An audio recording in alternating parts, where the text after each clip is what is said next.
गेल्या महिन्यात रेल्वे अपघातात दोन्ही हात गमावलेली मोनिका मोरे ही सध्या मुंबईतल्या केईएम हॉस्पिटलमध्ये उपचार घेते। अपघातातून सावरणाऱ्या मोनिकाला धीर देण्यासाठी आज एक खास उपक्रम इथं राबवण्यात आला।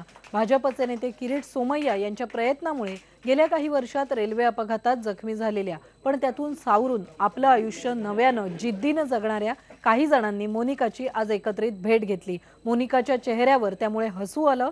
मोनिकाशी गप्पा गोष्टी करत 2000 सालच्या रेल्वे बॉम्बस्फोटात आपला हात गमावलेल्या महेंद्र पितळे यांचा वाढदिवस देखील या सगळ्यांनी एकत्रितपणे यावेळी इथे साजरा केला।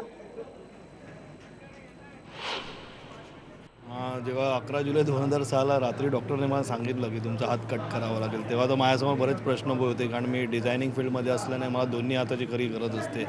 तर पुढे टेन्शन आलं मला की कसं होणार, काय होणार। त्याच्यानंतर जेव्हा मी हात लावला त्यानंतर माझी बरीचशी कामं म्हणजे पहिली जशी होत होती तशीच होत आहेत। तर तुला ह्याच्यातून काही टेन्शन घेण्यासारखं नाही आणि तुझं पण असे हात लावून तर तू पण व्यवस्थित जीवन जगू शकतेस। चांगलं वाटलं, खूप बरं वाटलं। सगळे आले, महेंद्र काकांचा बर्थडे सेलिब्रेट केला आणि त्यांनी पण येऊन म्हणजे धीर दिला, छान वाटलं। आज जसं महेंद्रचा वाढदिवसाचा केक कापला आणि खाल्ला, मी विश्वासाने सांगतो 6 नोव्हेंबरला मोनिकाचा वाढदिवस आहे।